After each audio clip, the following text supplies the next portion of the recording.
Hello, everybody, and welcome to Point of Purchase by Geekspeak Commerce. My name is Isaac Wanzama. I'm the founder and chief strategist at Geekspeak Commerce, and I'll be your host for today's awesome episode. On this show, as you probably know, we gather experts from the retail ecosystem to talk about trends, technology, business best practices, and so much more. This, believe it or not, is our 20th episode, and I want to say thank you so much for supporting the show and bringing the information that we do out to the field. And our views are a very important part of the success of what we've done so far. This is an episode that I'm particularly excited about because we're talking about a topic that I'm very, very passionate about. The topic for today is securing the digital shelf, navigating risks in retail. This month, as you know, in Canada is National Cybersecurity Awareness Month. With so many high-profile cyber incidents occurring in the Canadian retail space, the time to talk about this and dive into some of this is no more appropriate than ever. Today, we're going to be talking about the risks that are out there, and more importantly, how to mitigate these risks as folks in the retail space. Joining me to discuss this is an expert in the field of cybersecurity, Zadok Arifa. Zadok, how are you? Yes, thank you so much, Isaac. I'm great. Welcome to the show. So glad to have you on the 20th episode of Point of Purchase. Thank you. I'm glad to be here today. Awesome. A quick intro. Zadok is a cybersecurity analyst at Guardly, which is a cybersecurity firm and sister company of Geekspeak. Guardly focuses on empowering organizations, including retail, across a number of various sectors with custom cutting-edge cybersecurity solutions to protect themselves and their data.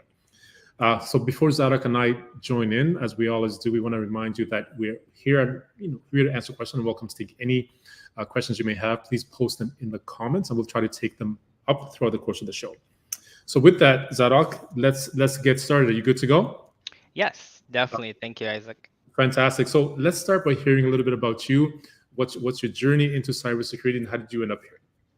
Yes, definitely. Thank you so much. So, I'm a cybersecurity analyst with over 7 years of experience. I have a strong background in the retail industry where I've successfully managed critical IT operations, including server migrations, POS system installations, and system rollbacks. My expertise started from computer programming to networking Cisco systems, and due to the increase of cybersecurity breaches, I transitioned into cybersecurity, mostly specializing in compliance. So such as frameworks like PCI DSS, NIST, to mention a few. And currently at Guardly, I'm also actively involved in project management. So I ensure that security initiatives align with organizational goals. Fantastic. Well, Zadok, it seems like you have a wealth of knowledge and experience. So glad to have you and to have you share some of this critical information with our viewers. So let's start, as I said off the top, Zadok. October is National Cybersecurity Awareness Month in Canada and other parts of the world. Why is this so important to have a month dedicated to cybersecurity education? Yes, definitely it is essential because it shows the growing importance of cybersecurity in both personal and professional settings.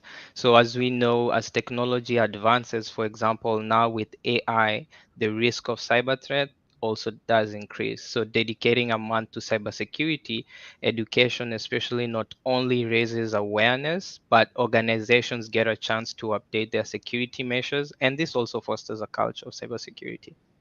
Which is amazing because I mean we talk about how digitized our lives have become, right? Everything from banking to education to film to the power that you have in your pocket with your phone.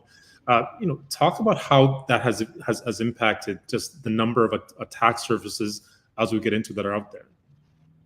Yes, definitely. So at the moment, in simple terms, like going to cybersecurity, so what we do is it means we are keeping computers, network, and data safe from people who aren't supposed to access them.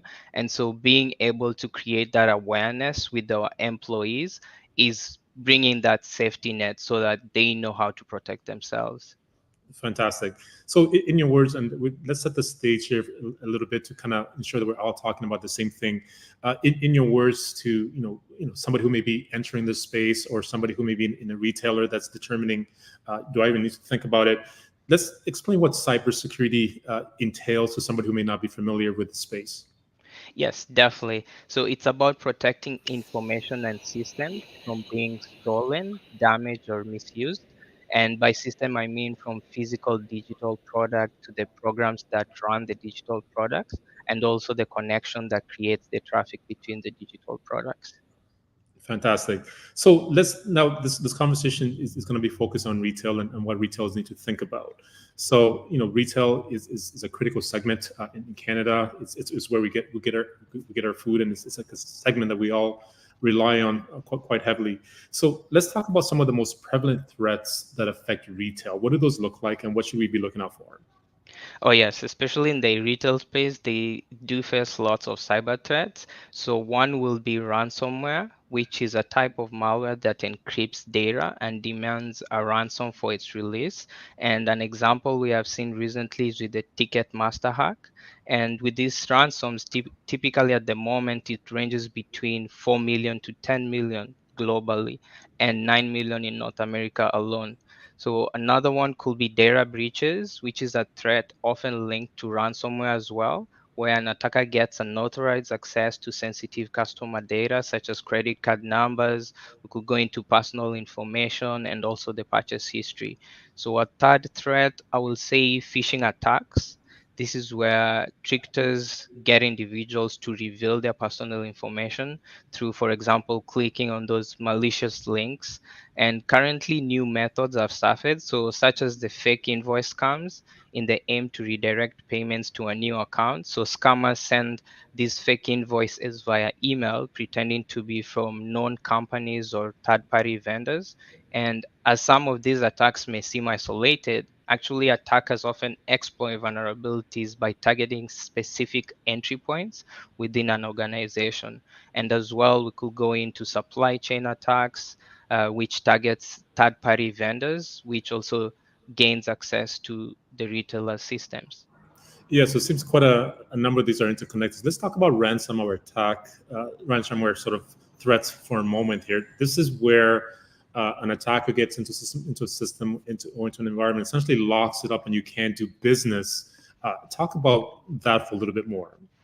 Yes, definitely. So, in the space of ransomware, when a ransomware is already installed on a system, usually we advise the retailers to do encrypt their data so that in case a ransomware is fed into your system, it might not get to this critical data that you have already encrypted on your end. But without encrypting it, so and ransomware actually is the same system that does encrypt your sensitive data. And what this does is, since you won't be able to access the data, then an attacker does demand you to pay them a ransom so that you may be able to get the encrypt key for this data. Absolutely. So they're actually encrypting something you should have encrypted in the first place, and you can't function without paying them. And it seems like some of this costs in some scenarios are millions of dollars before they release the data in order for your retail chain to operate. Exactly. As we did mention, average currently it's between 4 million to 10 million, of which just doing it beforehand will cost you way much less than what will be demanded in ransom. Exactly. Yeah, we talk about sometimes the budgets for cybersecurity and organizations being this before the cyber attack and then this after the cyber attack. Exactly. Awesome. So, I mean, we started to talk about some of these implications a little bit in terms of what does a breach or an attack on a retailer mean. So let's get into some of these implications. What are some of the effects of being attacked? Yes, so for example, a data breach, this can lead to a significant financial loss, so including costs associated with legal expenses and loss of business opportunities. So equally important is the damage to a company's reputation, as the loss of customer trust and brand credibility often results in fewer trades. And as with my specialization in compliance, I understand the critical importance of retailers adhering to PCI DSS requirements to protect against payment card fraud. However, non-compliance can result in severe regulatory fines and penalties. And another implication is operational disruption. So this is where cyber attacks can interrupt business operations, further adding to that overall impact. Yeah, so in this case, I mean, we're seeing whether you're talking about your e-commerce site going down for weeks or being unable to actually operate your cash registers at the store level, right? These are the level of impacts we're talking about. Yes, exactly. Fantastic. So, and an interesting one here is about reputational damage because I mean, shopping online and operating with a retailer or buying from a retailer for a long time, customers were very concerned about putting their credit card information online because they were kind of nervous already. So the fact that a retail gets hacked, kind of brings some of those fears back. Correct? Yes, definitely. And that's where once there's a breach and a customer loses their data, then why will they use you next time? They'll just go to your competition.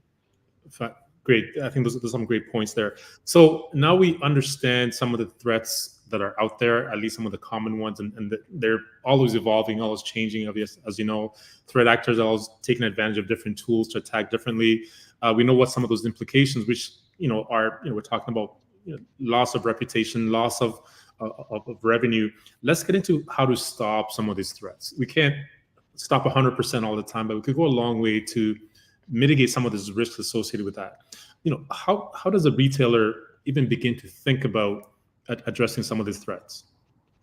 Yes. So definitely, that's why we have Godly. So we can definitely walk you into looking at how you can address the threats. And where we'll start with is an organization must ensure a strong security, which there are measures to consider. For example, intrusion detection system. Which monitors real traffic and packet logging. A tool that I can give an example of is Snort. And with this, it is crucial to have encryption, as we just mentioned, being one of the most overlooked defenses.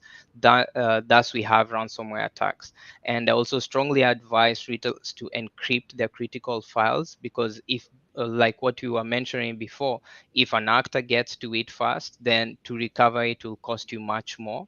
And an important step in addressing cyber threats also is employee training. So businesses should invest in educating their employees about cybersecurity best practices, especially in recognizing phishing attempts. And regular phishing simulation should be part of ongoing training to help staff quickly identify and avoid scams, which helps protect both the business and customer data from potential threats. And additionally, maybe just developing a well-structured incident response plan is key, which ensures if a cyber attack happens, then there's a clear path to respond and recover. On there, and you touched on something here, employee training. I know there's a statistic that goes out in the space that about 90 to 95% of the attacks that happen to an organization come not so much of the systems themselves not being in place, but more human error and human sort of risk. Really, could you talk about that a little bit more? Exactly. And when these attackers are trying to get into systems, what they do is target individuals within the organization because it's easier for them to attack the organization internally rather than externally, since the systems that we do put in place, they're actually siphoning for external threats but Right. not internal threats. So once an attacker is able to crack into one of the employees and individuals in the organization, then it's very easy for them to just lay around within, siphoning through your sensitive data until they get what they need. And that takes quite some time before you even realize that actually there's an internal threat within your organization. So with that awareness, it's just more like a more security information to each individual on what to always cipher through and just check that your systems are safe. On there, and one of the things we've also identified is the whole idea of policies and controls. What is a policy for onboarding new employees? Are we training them? What's the policy for offboarding employees once they leave? What do we do with their passwords? What's a policy for bringing your devices to work? And some of those things that help control or limit intrusion to the system. Could you comment on policy development and what role it plays?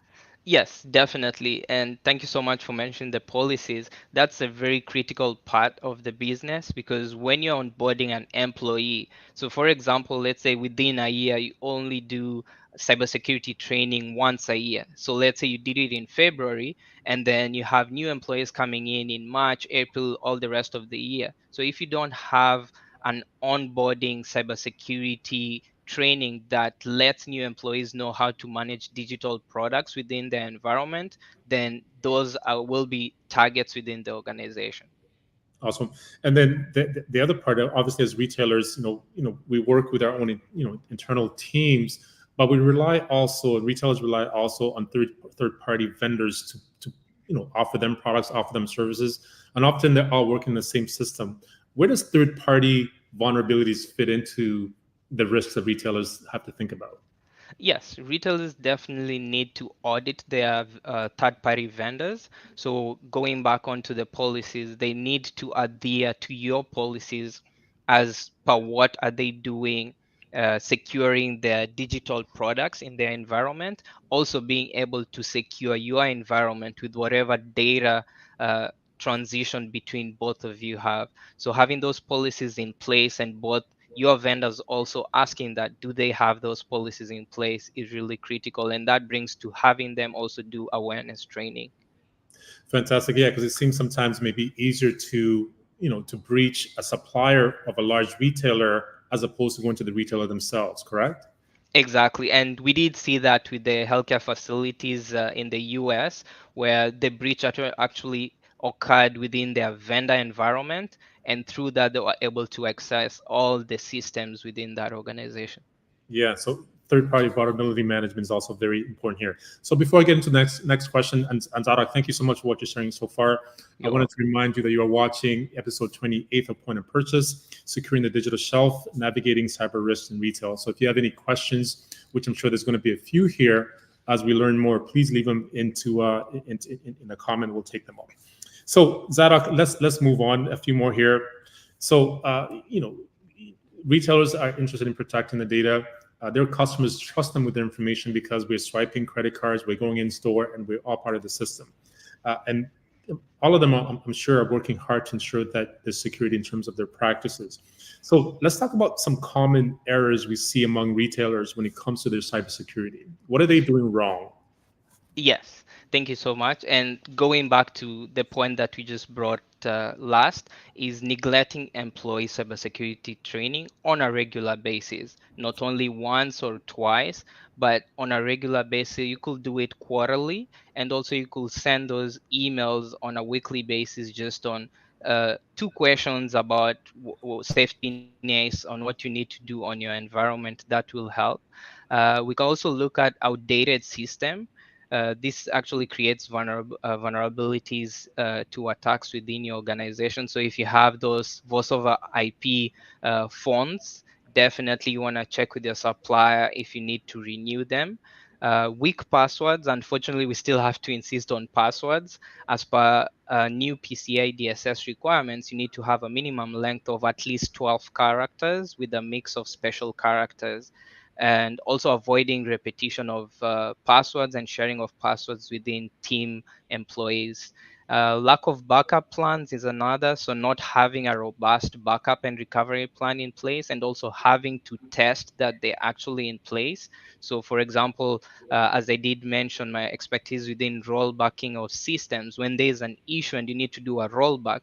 So, if there was not a proper backup, then unfortunately, you might have systems that lack the new data that you've already acquired during the past few seasons.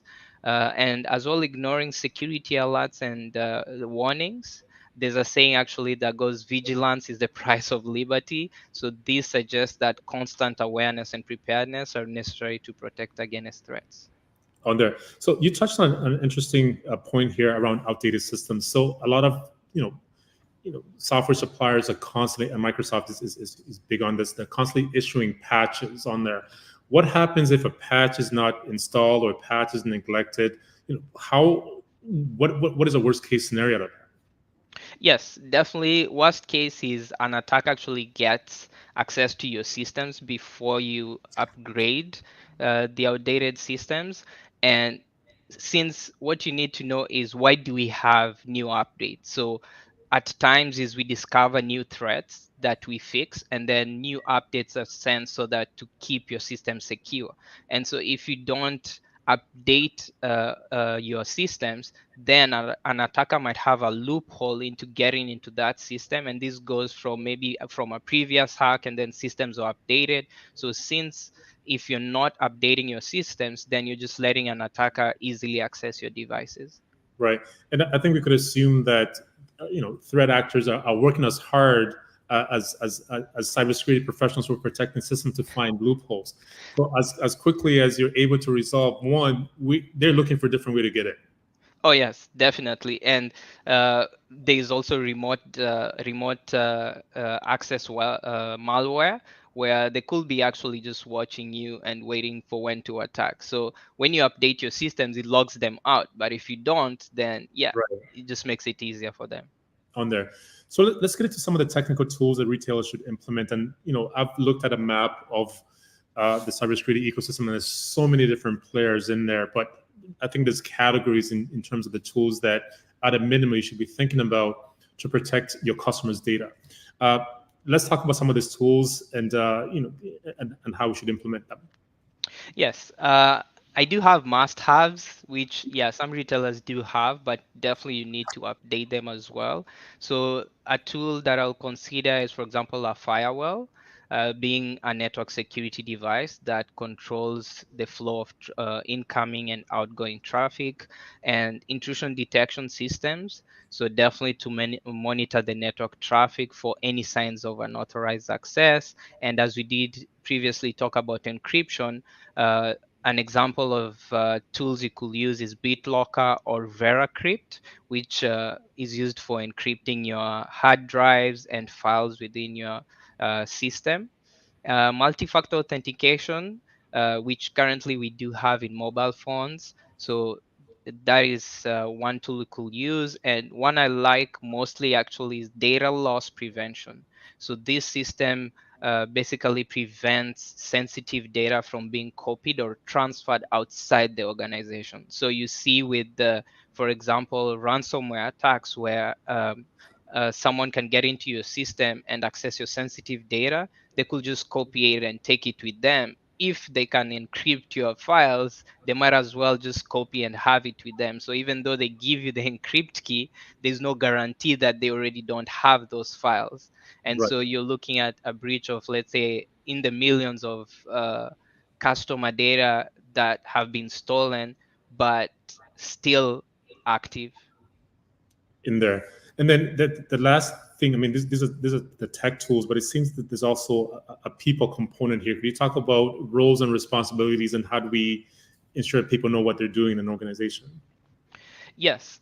So an advice that I'll give to retailers is always having a checklist specific to departments and their roles. So it takes a few minutes to go over some security checks before days of work. So if it's an IT staff, for example, yes, they have the tools that they can cipher through alerts and systems, but also the tool that you have, the hardware, you need to be able to look internally if there's any tampering on the devices. I did mention that internal threat also exists. So you always want to make sure that whatever you have is in good condition. Awesome. So now one of the common themes it seems to be here is addressing the vulnerability called people within your organizations. And people are busy what they're doing. People are working from home. People are taking their laptops to coffee shops and working. So there's really a lot of points of vulnerabilities just that comes as a result of our employees and our staff and people we work with. And we kind of mentioned that training being a big part of addressing that vulnerability. So let's get into that a little bit more, because I know that retailers are thinking about how much can I do, how much can I not do. So what sort of team training is required, and what levels should really this training be about, given how busy people are and they have to do their own jobs? Let's talk about the training a little bit more. Yes. So training definitely should be provided to all employees, and this one I refer from top management to frontline staff. So the level of training should be tailored to the employee's role and responsibilities. So for example, as technical staff may require more in-depth training on security controls that and tools, also techniques that might be involved, while frontline staff may need to be educated on how to identify and report, for example, phishing attempts, and also just looking over the POS systems, for example, like on a day's work, just a simple checklist. Fantastic. And it seems that doing that one time is not enough because the threats, as we mentioned themselves, change. So what I learned, last year may not be relevant to what's happening today. Exactly. And that goes with updating, ongoing process of updating as per the ongoing threats that are currently upcoming. Right.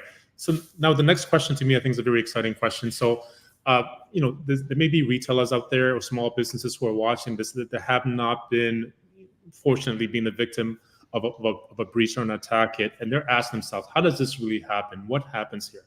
So, what I'm going to ask you is really act as a black hacker, which Okay. most cybersecurity analysts are. Walk us through a hypothetical scenario of how a hacker might hack a retail, or organization, or even a large business. Walk us through that process so we can begin to understand the points that we could stop it from happening. Yes, yeah, that's a great task, but I'm not a black hat. So yes, from a cybersecurity perspective, so as I'm a white hack, so phase one, let's name it reconnaissance and social engineering.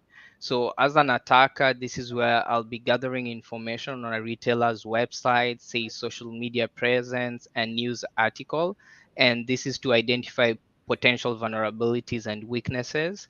So what I'll be doing is identifying targets. So I can identify an employee such as an IT staff within that organization, customer service representative, or executives that have access to sensitive data. And by social engineering, an attacker will build trust with the target. So this is where you find fake profiles all over the social media, and with that, the attacker will be sending phishing emails containing malicious links or attachments to these targets. So while impersonating a legitimate source, such as a supplier, could be a retailer itself or a bank. And this is where I was talking about internal threats, because once a target is internally, the systems could be target internally without even noticing it. And I'll say once the target clicks on the malicious links, then as we mentioned, you open the attachment, then all malware will be installed in your devices. So for example, types of malwares will be keylogger, and this one will be basically to retrieve passwords, credit numbers, and personal data. So once you type in your password, it records each stroke that you are inserting on the computer, and this Right. usually is transmitted to the attacker system. Right. So the first phase really identified who within the organization that I could use to get in. The second part is get a connection with that person through whether an email or otherwise. And the third part is actually install the malware to gather the information that I need. Exactly. Right. So, you mentioned in the past the whole notion of remote access tools. Could you dig into those a little bit more and how those could be used and how dangerous they could be? Yes, so definitely, we actually call it remote access Trojan, RAT. So this is a malware that allows the attacker to remotely control and monitor a compromised device. And Right. so in this case, they could be just watching and waiting for when to attack, basically looking for sensitive data that they could get. And at times they might have access to a system that has no sensitive data, Right. and that opens them to just, for example, you log into your Slack or Teams profile, they get names of your other teammates, and then they just start to create friendship or also look to hack into those systems until they could get whoever is concerned within the organization with those sensitive data. Right, but I can imagine if I could deploy that tool on somebody who's in charge of finance or payroll, I could be doing really wire transfers across the entire organization, right? Because I essentially have the same passwords and the same access to the system that they have. Exactly. Right. Awesome. So, I mean, it seems like there's a lot to be discussed in terms of what's happening in the space and what retailers need to be doing. I know one of the things that Gardley is doing is trying to gather an understanding what's happening in the retail space when it comes to Canada. What are the risks? What are the vulnerabilities? What are the shared common threats that the retailers are facing? Uh, you released a study back in July that kind of dug into this a little bit. Talk about this retail cybersecurity study in Canada and what it entails. Yes, definitely partnered with the Canadian Cybersecurity Network. So the study aims to strengthen cyber resilience by analyzing the current state of retailer cybersecurity practices. So we identify key challenges and we explore emerging threats faced by the retailer. So what this study will offer at the end of it is recommendations to help other retailers better protect their businesses and also the customer data. Right, because it seems like one of the things that's true about this community is information sharing. Right, if one retailer can share with another one the risks they're facing, the more likelihood that you could actually protect yourself. Is that the goal of some of this information gathering?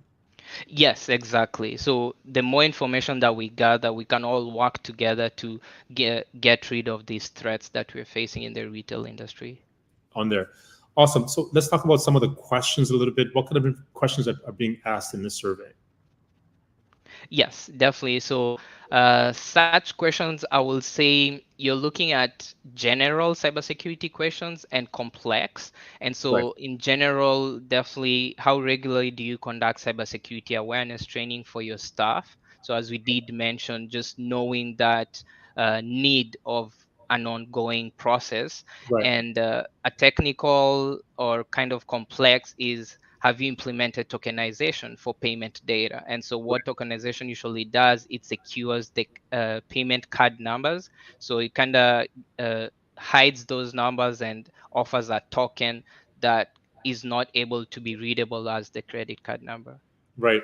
So the goal here is let's gather best practices, let's identify common challenges, and really let's work as a cyber security community, but as a retail community to begin to resolve some of these. Yes, exactly. Fantastic. So, Zadok, this has been so awesome. We're going to continue here. We've got a few more questions here. I said off the top, it's Cybersecurity Awareness Month for everybody in Canada. But from a retailer perspective, what are some of the key takeaways that this month means in terms of ensuring that our systems are safe and our data is safe? Yes, the most important takeaway is that cybersecurity is an ongoing process that requires constant attention and investments. So, retailers should view cybersecurity as a strategic priority and allocate the necessary resources to protect their businesses from cyber threats. And so, we always urge businesses to invest and adopt a proactive approach to cybersecurity. So, Right. this way, the retailers may be able to mitigate the risks and financial loss and also maintaining their reputation. On there. And just before we go on, we got a couple questions that have come in from the audience, which is awesome. It shows people are actually watching the show. Here's one though. I mean, we're talking obviously about the retailers today, but let's talk about customers themselves, the customers of those retailers. Uh, what can they do to keep their own data safe as a person, just in general? Yes. So in this case, definitely you wanna look to educate yourself with how safety practices that you can do on your end to protect yourself from all these threats. And these are um, some of the searches you could do online, and now gladly we have AI, so you could just go on there and get information on how to protect yourself. But what I could give right away is, one of the things that we mentioned is definitely try and regularly change your passwords and create complex passwords, use special characters. Others, such as having multi-factor authentication in the applications that you're using. And yeah, I couldn't go further into encrypting because this is more of a technical perspective that you need information to be able to do. But those two are some of the practices that you could do on your end, and also to avoid scams. For example, always make sure to check on the source, basically who's sending you, for example, fake emails. For example, make sure you see the title, who's sending it, are they a legit company. And if someone's sending you, for example, fake invoices or text messages, you want to try and just clarify that that is someone that you may know, instead of just clicking on malicious links without notice. On that point, I know that Garley has done quite a bit of work with seniors who are obviously a very vulnerable group and often targeted by scammers of all types. Could you talk about some of the work that your team has been doing to educate seniors around cyber safety? Yes, definitely. We've actually gone to a lot of senior communities, and we've been able to employ strategies that they may use in their day-to-day activities, so that they may learn from them and share with their family members. So we definitely train them on what an attacker is looking for, how an attacker will be targeting them, and Right. also we showcase to them what to look for to make sure that an attack, this is an attacker or is not an attacker. And such things like going to public, for example, in the library, they go and use the computer to search websites. So how do you determine a URL is secure? Like, we show them that, yeah, just make sure HTTP has an S on it, and just don't Right. click on any links. And when you're opening your email as well, don't click on the email and just basically want to see what is in there, because if you don't know who the sender is, those links are definitely malicious. On there. And a couple more questions have come in from LinkedIn. This goes back to the retailers.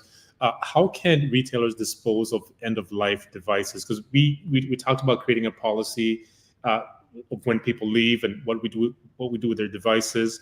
But could you comment on that? Because there's a lot of hardware when it comes to retail. There's POS systems, there's laptops we use, there's a range of different devices. How do we deal with these to ensure that we're ensuring cyber safety?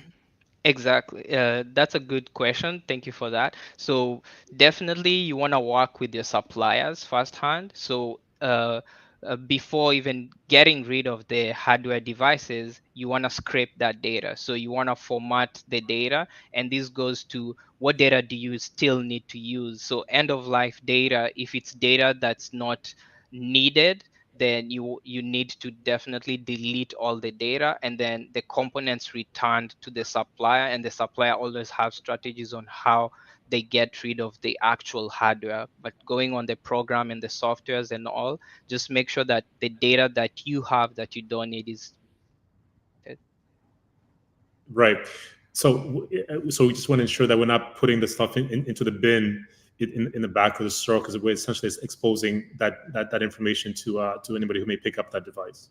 Exactly. And the suppliers do actually offer that service. So if you do need to get rid of your outdated data, the suppliers will be able to assist to completely erase the data. On there. And another question came a little bit earlier. I think this is when we were talking about the threat of ransomware and having to pay ransoms. Now, I know that some companies deliberately say that we're not going to pay ransoms. Some, pay quietly and don't speak about it. I know the U.S. government has instructed companies to not essentially pay these things. But is there a way that a company could get away from paying a ransom payment if their data has been encrypted? So if they have a backup of that data, so yes, you could definitely get away that. And that goes to why we mentioned you always backupping your data to another source. And so when you have that data, means whatever they encrypted, you already host it in another. And that goes to having backup servers, having backup systems. And so that ransom is only to get you the decrypt encryption key so that you can access it. But if you have it somewhere else, then that's how you could void from basically getting the encryption from the ransom. On this, so basically, you're saying that the backup of the server should not be on the server. Exactly, should be hosted somewhere else, totally different. Yeah, simple, straight. Awesome. Well, thank you, Zadok. This has been an awesome conversation. I know that the conversation around cybersecurity, particularly in retail, could go on for a very long time. There's so many different aspects of it. I think you've shared some very, very important information for our listeners today. and hopefully they gain something from it. You know, talk to us about how our viewers can reach you. Tell us about how to contact Gardly. Yes, thank you. So you can easily get in touch through our Godly website. You can actually schedule a quick call, could be 15, 30 minutes for personalized assistance. You could also just talk through what are your cybersecurity needs, what are you currently doing, and by that way we could see where we can scope and definitely find a way to get you secured. And additionally, feel free to reach out through our socials. So for further engagement, LinkedIn, or yeah, definitely will be available for you. Fantastic. Thank you so much. This has been a great show. And thank you so much, everybody, for watching the 28th episode of Point of Purchase. I can't believe it's already been 28 shows, but it's been fantastic just to be able to share everything that's happening in the space for us to remain informed. We also have to get as much information as possible. Please follow us on geekspeakcommerce.com to find out when the next show is, and certainly watch out our social as well. Thank you again for joining, and have a great afternoon. Thank you, Zadok. Thank you so much, Isaac. Nice to be here.